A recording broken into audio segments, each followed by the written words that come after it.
ॐ श्री लक्ष्मी कवचम्।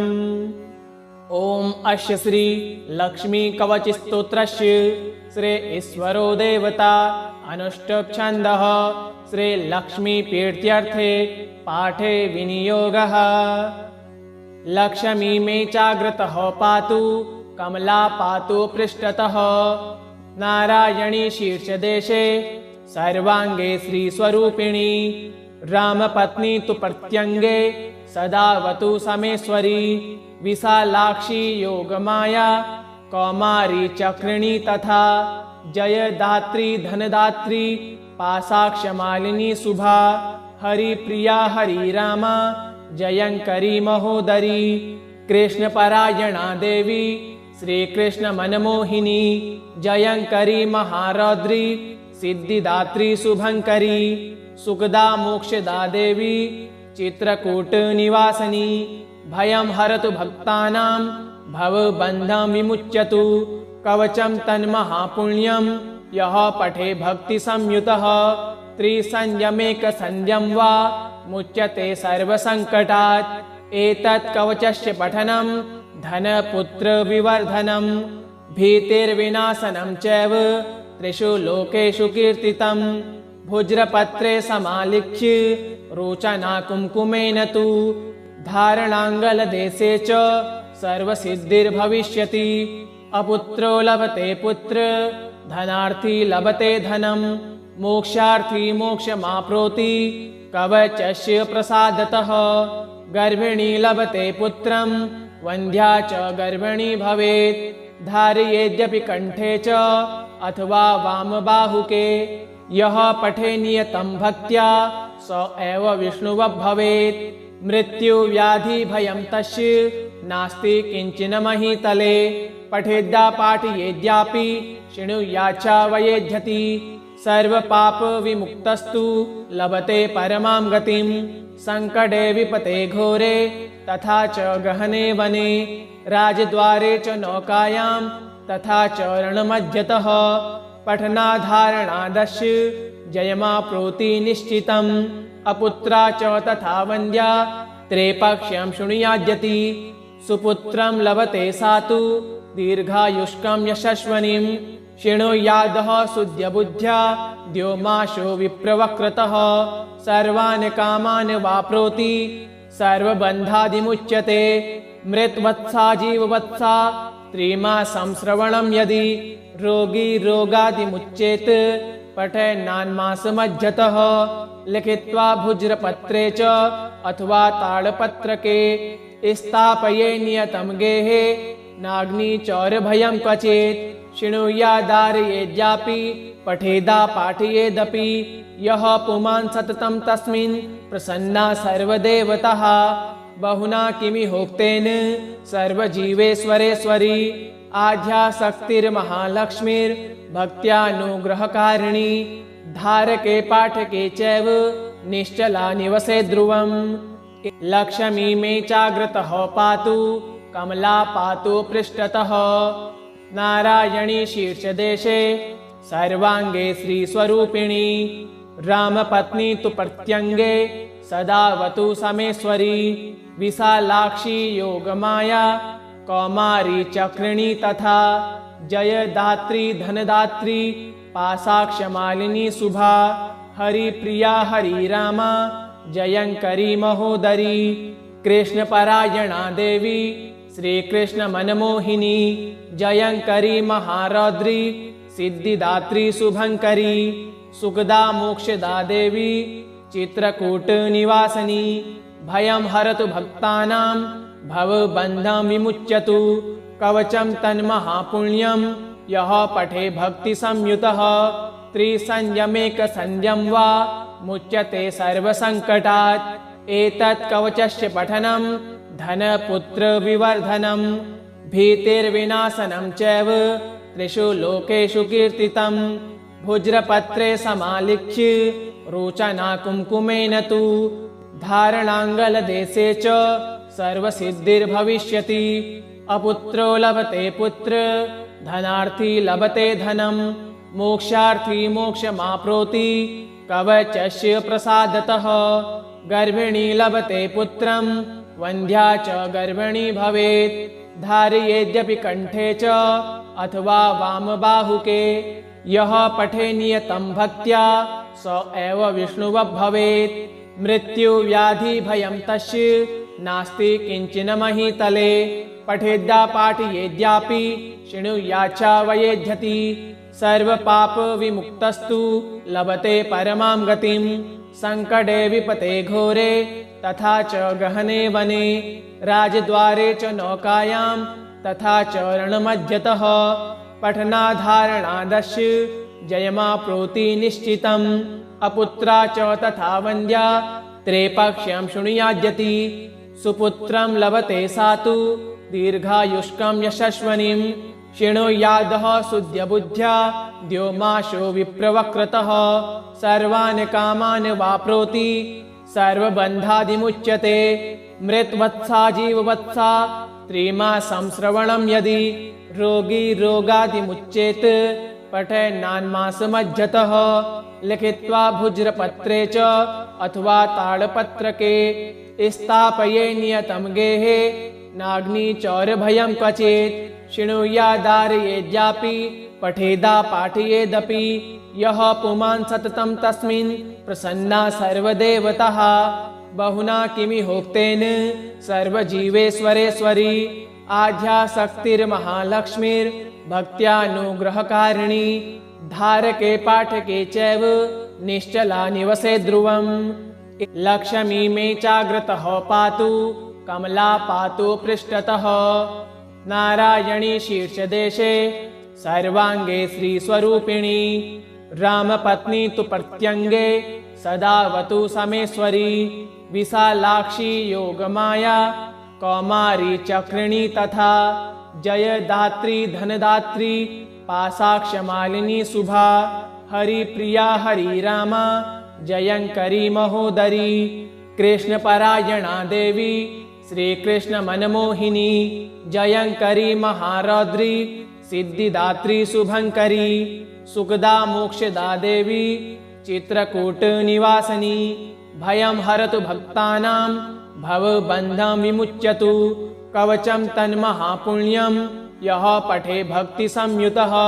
त्रिसंयमेकसंयं वा मुच्यते सर्वसंकटात् एतत् कवचस्य पठनं धनपुत्र विवर्धनं भीतिर्विनाशनं चैव त्रिषु लोकेषु कीर्तितं भुज्रपत्रे समालिख्य रोचना कुंकुमेन तु धारणाङ्गलदेशे च सर्वसिद्धिर्भविष्यति अपुत्रो लभते पुत्र धनार्थी लभते धनं मोक्षार्थी मोक्षमाप्नोति कवचस्य प्रसादतः गर्भिणी लभते पुत्रं वन्ध्या च गर्भिणी भवेत् धारयेद्यपि कंठे च अथवा वामबाहुके यः पठे नियतं भक्त्या स एव विष्णुवः भवेत् मृत्यु व्याधि भयं तस्य नास्ति किंचिन महीतले पठेद्या पाठयेद्यापि शृणुयाच्चावयेध्यति सर्वपाप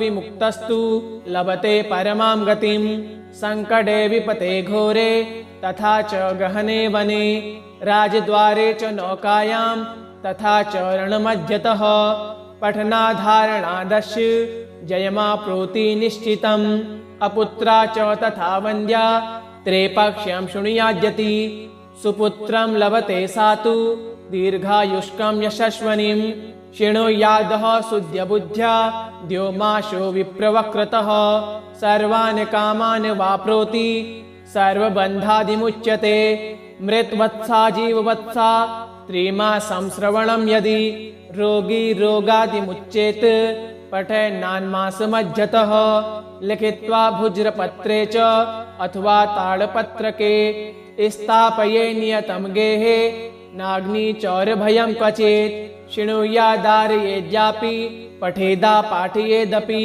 यः पुमान् सततं तस्मिन् प्रसन्ना सर्वदेवताः बहुना किमिहोक्तेन सर्वजीवेश्वरेश्वरी आद्याशक्तिर्महालक्ष्मीर्भक्त्यानुग्रहकारिणी धारके पाठके चैव निश्चला निवसे ध्रुवम् लक्ष्मी मे चाग्रतः पातु कमला पातु पृष्ठतः नारायणी शीर्षदेशे सर्वांगे श्रीस्वरूपिणी रामपत्नी तु प्रत्यंगे सदावतु समेश्वरी विशालाक्षी योगमाया कौमारी चक्रिणी तथा जयदात्री धनदात्री पाशाक्षमालिनी शुभा हरिप्रिया हरिरामा जयंकरी महोदरी कृष्णपरायणा देवी श्रीकृष्ण मनमोहिनी जयंकरी महारौद्री सिद्धिदात्री शुभंकरी सुखदा मोक्षदा देवी चित्रकूट निवासिनी भयं हरतु भक्तानां भवबन्धं विमुच्यतु कवचं तन्महापुण्यं यः पठे भक्ति संयुतः त्रिसंयमेकसंयं वा मुच्यते सर्वसङ्कटात् एतत् कवचस्य पठनं धनपुत्र विवर्धनं भीतिर्विनाशनं चैव त्रिषु लोकेषु कीर्तितं भुज्रपत्रे समालिख्य रोचना कुङ्कुमेन तु धारणाङ्गलदेशे च सर्वसिद्धिर्भविष्यति अपुत्रो लभते पुत्र धनार्थी लभते धनं मोक्षार्थी मोक्षमाप्नोति कवचस्य प्रसादतः गर्भिणी लभते पुत्रं वन्ध्या च गर्भिणी भवेत् धारयेद्यपि कंठे च अथवा वामबाहुके यः पठे नियतं भक्त्या स एव विष्णुवः भवेत् मृत्यु व्याधि भयं तस्य नास्ति किंचन महीतले पठेद्या पाठयेद्यापि शृणुयाच्चा वयेध्यति सर्वपाप विमुक्तस्तु लभते परमां गतिं संकटे विपते घोरे तथा च गहने वने राजद्वारे च नौकायां तथा च रणमध्यतः पठनाधारणादस्य जयमाप्नोति निश्चितम् अपुत्रा च तथा वन्द्या त्रेपक्ष्यं शृणुयाद्यति सुपुत्रं लभते सातु दीर्घायुष्कं यशस्वनिं शृणुयादः शुद्धबुद्ध्या द्योमाशो विप्रवक्रतः सर्वान् कामान् वाप्नोति सर्वबन्धादिमुच्यते मृतवत्सा जीववत्सा त्रिमासं श्रवणं यदि रोगी रोगादिमुच्येत पठेन्नान्मासमध्यतः लिखित्वा भुज्रपत्रे च अथवा ताडपत्रके स्थापये नियतं गेहे नाग्निचौरभयं क्वचित् शृणुयादारयेद्यापि पठेदा पाठयेदपि यः पुमान् सततं तस्मिन् प्रसन्ना सर्वदेवताः बहुना किमिहोक्तेन सर्वजीवेश्वरेश्वरी आद्याशक्तिर्महालक्ष्मीर्भक्त्यानुग्रहकारिणी धारके पाठके चैव निश्चला निवसे ध्रुवम् लक्ष्मी मे चाग्रतः पातु कमला पातु पृष्ठतः नारायणी शीर्षदेशे सर्वांगे श्रीस्वरूपिणी रामपत्नी तु प्रत्यंगे सदावतु समेश्वरी विशालाक्षी योगमाया कौमारी चक्रिणी तथा जयदात्री धनदात्री पाशाक्षमालिनी शुभा हरिप्रिया हरिरामा जयंकरी महोदरी कृष्णपरायणा देवी श्रीकृष्ण मनमोहिनी जयंकरी महारौद्री सिद्धिदात्री शुभंकरी सुखदा मोक्षदा देवी चित्रकूट निवासिनी भयं हरतु भक्तानां भवबन्धं विमुच्यतु कवचं तन्महापुण्यं यः पठे भक्ति संयुतः त्रिसंयमेकसंयं वा मुच्यते सर्वसङ्कटात् एतत् कवचस्य पठनं धनपुत्र विवर्धनं भीतिर्विनाशनं चैव त्रिषु लोकेषु कीर्तितं भुज्रपत्रे समालिख्य रोचना कुङ्कुमेन तु धारणाङ्गलदेशे च सर्वसिद्धिर्भविष्यति अपुत्रो लभते पुत्र धनार्थी लभते धनं मोक्षार्थी मोक्षमाप्नोति कवचस्य प्रसादतः गर्भिणी लभते पुत्रं वन्ध्या च गर्भिणी भवेत् धारयेद्यपि कंठे च अथवा वामबाहुके यः पठे नियतं भक्त्या स एव विष्णुवः भवेत् मृत्यु व्याधि भयं तस्य नास्ति किंचिन महीतले। पठेद्या पाठयेद्यापि शृणुयाच्चावयेध्यति। सर्वपाप विमुक्तस्तु लभते परमां गतिं। संकटे विपते घोरे तथा च गहने वने। राजद्वारे च नौकायां तथा च रणमध्यतः।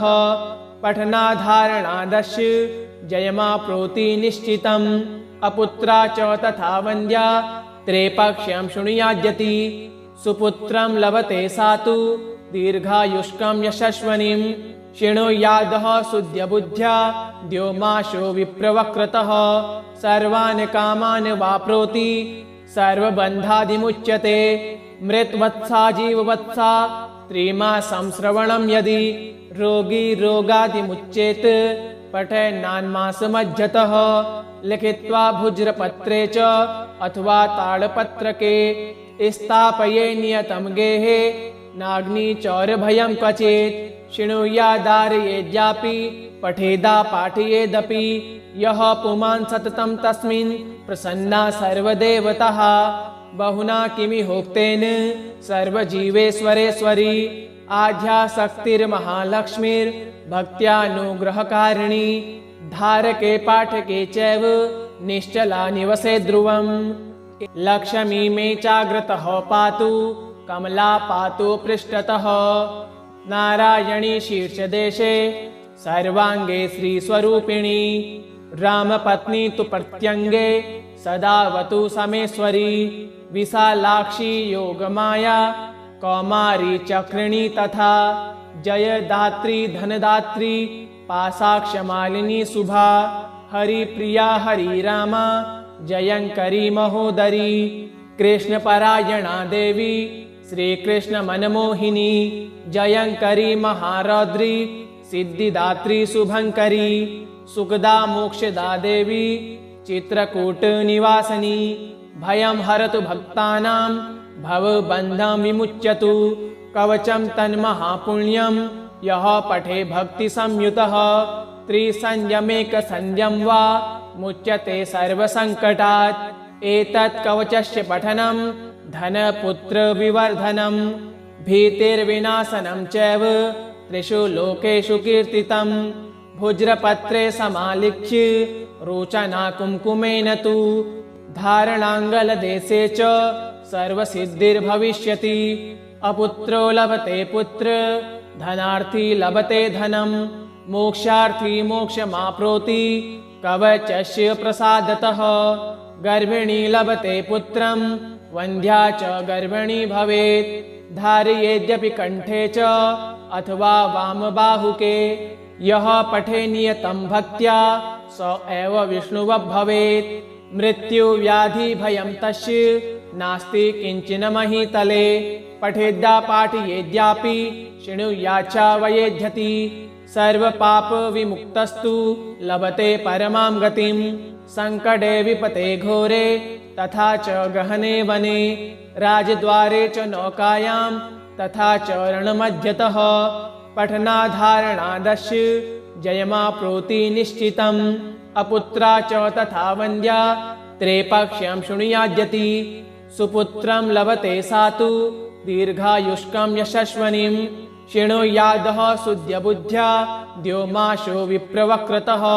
सर्वान् कामान् वाप्नोति सर्वबन्धादिमुच्यते। मृतवत्सा जीववत्सा त्रिमासं श्रवणं यदि। रोगी रोगादिमुच्येत पठेन्नान्मासमध्यतः।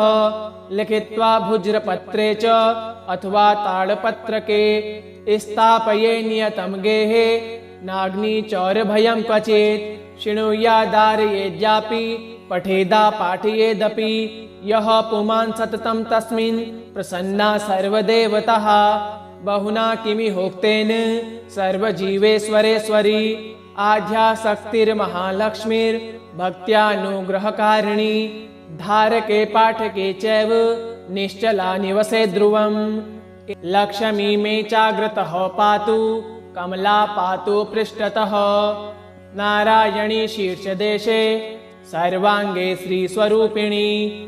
रामपत्नी तु प्रत्यङ्गे सदावतु समेश्वरी। विशालाक्षी योगमाया कौमारी चक्रिणी तथा जयदात्री धनदात्री पाशाक्षमालिनी शुभा हरिप्रिया हरिरामा जयंकरी महोदरी कृष्णपरायणा देवी श्रीकृष्ण मनमोहिनी जयंकरी महारौद्री सिद्धिदात्री शुभंकरी सुखदा मोक्षदा देवी चित्रकूट निवासिनी भयं हरतु भक्तानां भवबन्धं विमुच्यतु कवचं तन्महापुण्यं यः पठे भक्ति संयुतः त्रिसंयमेकसंयं वा मुच्यते सर्वसङ्कटात् एतत् कवचस्य पठनं धनपुत्र विवर्धनं भीतिर्विनाशनं चैव त्रिषु लोकेषु कीर्तितं भुज्रपत्रे समालिख्य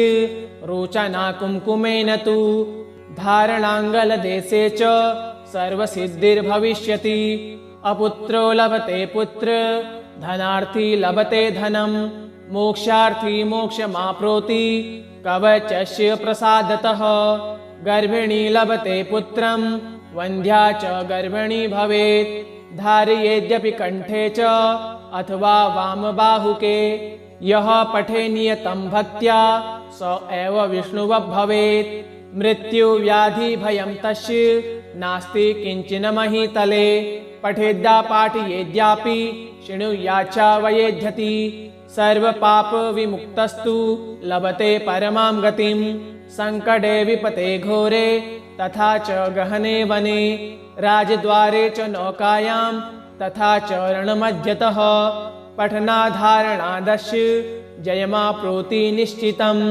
अपुत्रा च तथा वन्द्या त्रैपक्ष्यं शृणुयाद्यति सुपुत्रं लभते सा तु दीर्घायुष्कं यशस्वनीं शृणुयादः शुद्धबुद्ध्या द्योमाशो विप्रवक्रतः सर्वान् कामान् वाप्नोति सर्वबन्धादिमुच्यते मृतवत्सा जीववत्सा त्रिमासं श्रवणं यदि रोगी रोगादिमुच्येत पठेन्नान्मासमध्यतः लिखित्वा भुज्रपत्रे च अथवा ताडपत्रके स्थापये नियतं गेहे नाग्निचौरभयं क्वचित् शृणुयादारयेद्यापि पठेदा पाठयेदपि यः पुमान् सततं तस्मिन् प्रसन्ना सर्वदेवताः बहुना किमिहोक्तेन सर्वजीवेश्वरेश्वरी आद्याशक्तिर्महालक्ष्मीर्भक्त्यानुग्रहकारिणी धारके पाठके चैव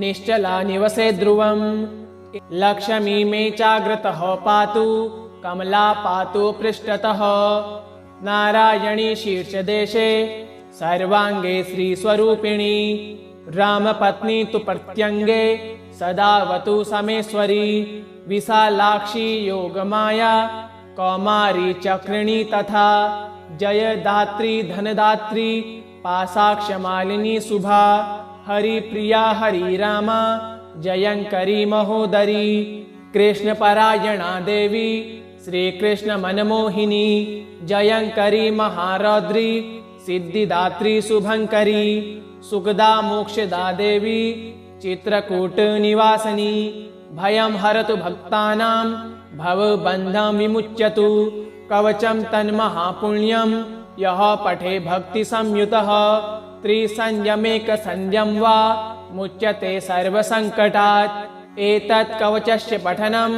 धनपुत्र विवर्धनं भीतिर्विनाशनं चैव त्रिषु लोकेषु कीर्तितं भुज्रपत्रे समालिख्य रोचना कुङ्कुमेन तु धारणाङ्गलदेशे च सर्वसिद्धिर्भविष्यति अपुत्रो लभते पुत्र धनार्थी लभते धनं मोक्षार्थी मोक्षमाप्नोति कवचस्य प्रसादतः गर्भिणी लभते पुत्रं वन्ध्या च गर्भिणी भवेत् धारयेद्यपि कंठे च अथवा वामबाहुके यः पठे नियतं भक्त्या स एव विष्णुवः भवेत् मृत्यु व्याधि भयं तस्य नास्ति किंचन महीतले पठेद्या पाठयेद्यापि शृणुयाच्चा वयेध्यति सर्वपाप विमुक्तस्तु लभते परमां गतिं संकटे विपते घोरे तथा च गहने वने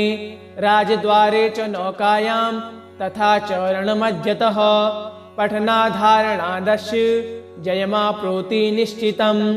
अपुत्रा च तथा वन्द्या त्रैपक्ष्यं शृणुयाद्यति। सुपुत्रं लभते सा तु दीर्घायुष्कं यशस्वनीं।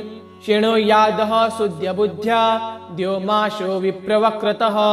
सर्वान् कामान् वाप्नोति सर्वबन्धादिमुच्यते। मृतवत्सा जीववत्सा त्रिमासं श्रवणं यदि रोगी रोगादिमुच्येत पठेन्नान्मासमध्यतः। लिखित्वा भुज्रपत्रे च अथवा ताडपत्रके स्थापये नियतं गेहे नाग्निचौरभयं क्वचित्। शृणुयादारयेद्यापि पठेदा पाठयेदपि यः पुमान् सततं तस्मिन् प्रसन्ना सर्वदेवताः। बहुना किमिहोक्तेन सर्वजीवेश्वरेश्वरी आद्याशक्तिर्महालक्ष्मीर्भक्त्यानुग्रहकारिणी। धारके पाठके चैव निश्चला निवसे ध्रुवम्। लक्ष्मी मे चाग्रतः पातु कमला पातु पृष्ठतः। नारायणी शीर्षदेशे सर्वाङ्गे श्रीस्वरूपिणी। रामपत्नी तु प्रत्यङ्गे सदावतु समेश्वरी। विशालाक्षी योगमाया कौमारी चक्रिणी तथा जयदात्री धनदात्री पाशाक्षमालिनी शुभा। हरिप्रिया हरिरामा जयंकरी महोदरी। कृष्णपरायणा देवी श्रीकृष्ण मनमोहिनी। जयंकरी महारौद्री सिद्धिदात्री शुभंकरी। सुखदा मोक्षदा देवी चित्रकूट निवासिनी। भयं हरतु भक्तानां भवबन्धं विमुच्यतु। कवचं तन्महापुण्यं यः पठे भक्तिसंयुतः। त्रिसंयमेकसंयं वा मुच्यते सर्वसङ्कटात्। एतत् कवचस्य पठनं धनपुत्रविवर्धनं। भीतिर्विनाशनं चैव त्रिषु लोकेषु कीर्तितं।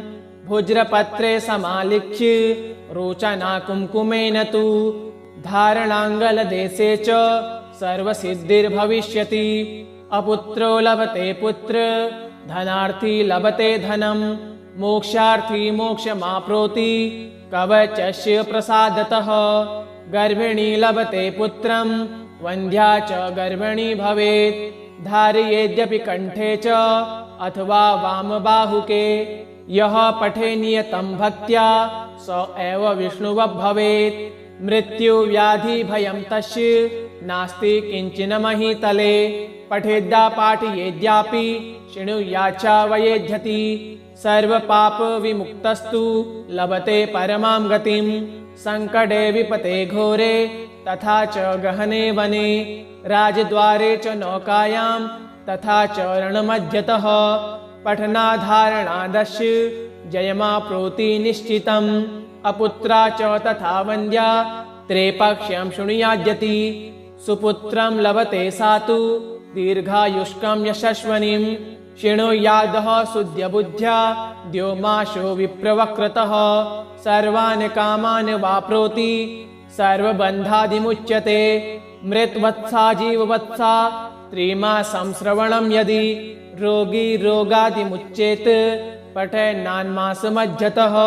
लिखित्वा भुज्रपत्रे च अथवा ताडपत्रके स्थापये नियतं गेहे नाग्निचौरभयं क्वचित्। शृणुयादारयेद्यापि पठेदा पाठयेदपि यः पुमान् सततं तस्मिन् प्रसन्ना सर्वदेवताः। बहुना किमिहोक्तेन सर्वजीवेश्वरेश्वरी आद्याशक्तिर्महालक्ष्मीर्भक्त्यानुग्रहकारिणी। धारके पाठके चैव निश्चला निवसे ध्रुवम्। लक्ष्मी मे चाग्रतः पातु कमला पातु पृष्ठतः। नारायणी शीर्षदेशे सर्वाङ्गे श्रीस्वरूपिणी। रामपत्नी तु प्रत्यङ्गे सदावतु समेश्वरी। विशालाक्षी योगमाया कौमारी चक्रिणी तथा जयदात्री धनदात्री पाशाक्षमालिनी शुभा। हरिप्रिया हरिरामा जयंकरी महोदरी। कृष्णपरायणा देवी श्रीकृष्ण मनमोहिनी। जयंकरी महारौद्री सिद्धिदात्री शुभंकरी सुखदा मोक्षदा देवी चित्रकूट निवासिनी भयं हरतु भक्तानां भवबन्धं विमुच्यतु कवचं तन्महापुण्यं यः पठे भक्ति संयुतः त्रिसंयमेकसंध्यं वा मुच्यते सर्वसङ्कटात् एतत् कवचस्य पठनं धनपुत्र विवर्धनं भीतिर्विनाशनं चैव त्रिषु लोकेषु कीर्तितं भुज्रपत्रे समालिख्य रोचना कुङ्कुमेन तु धारणाङ्गलदेशे च सर्वसिद्धिर्भविष्यति अपुत्रो लभते पुत्र धनार्थी लभते धनं मोक्षार्थी मोक्षमाप्नोति कवचस्य प्रसादतः गर्भिणी लभते पुत्रं वन्ध्या च गर्भिणी भवेत् धारयेद्यपि कंठे च अथवा वामबाहुके यः पठे नियतं भक्त्या स एव विष्णुवः भवेत् मृत्युव्याधि भयं तस्य नास्ति किंचिन महीतले पठेद्या पाठयेद्यापि शृणुयाच्च वयेध्यति सर्वपाप विमुक्तस्तु लभते परमां गतिं संकटे विपते घोरे तथा च गहने वने राजद्वारे च नौकायां तथा च रणमध्यतः पठनाधारणादस्य जयमाप्नोति निश्चितम् अपुत्रा च तथा वन्द्या त्रैपक्ष्यं शृणुयाद्यति सुपुत्रं लभते सा तु दीर्घायुष्कं यशस्वनीं शृणुयादः शुद्धबुद्ध्या द्योमाशो विप्रवक्रतः सर्वान् कामान् वाप्नोति सर्वबन्धादिमुच्यते मृतवत्सा जीववत्सा त्रिमासं श्रवणं यदि रोगी रोगादिमुच्येत पठेन्नान्मासमध्यतः लिखित्वा भुज्रपत्रे च अथवा ताडपत्रके स्थापये नियतं गेहे नाग्निचौरभयं क्वचित् शृणुयादारयेद्यापि पठेदा पाठयेदपि यः पुमान् सततं तस्मिन् प्रसन्ना सर्वदेवताः बहुना किमिहोक्तेन सर्वजीवेश्वरेश्वरी आद्याशक्तिर्महालक्ष्मीर्भक्त्यानुग्रहकारिणी धारके पाठके चैव निश्चला निवसे ध्रुवम् लक्ष्मी मे चाग्रतः पातु कमला पातु पृष्ठतः नारायणी शीर्षदेशे सर्वांगे श्रीस्वरूपिणी रामपत्नी तु प्रत्यंगे सदावतु समेश्वरी विशालाक्षी योगमाया कौमारी चक्रिणी तथा जयदात्री धनदात्री पाशाक्षमालिनी शुभा हरिप्रिया हरिरामा जयंकरी महोदरी कृष्णपरायणा देवी श्रीकृष्ण मनमोहिनी जयंकरी महारौद्री सिद्धिदात्री शुभंकरी सुखदा मोक्षदा देवी चित्रकूट निवासिनी भयं हरतु भक्तानां भवबन्धं विमुच्यतु कवचं तन्महापुण्यं यः पठे भक्ति संयुतः त्रिसंयमेकसंध्यं वा मुच्यते सर्वसङ्कटात् एतत् कवचस्य पठनं धनपुत्र विवर्धनं भीतिर्विनाशनं चैव त्रिषु लोकेषु कीर्तितं भुज्रपत्रे समालिख्य रोचना कुङ्कुमेन तु धारणाङ्गलदेशे च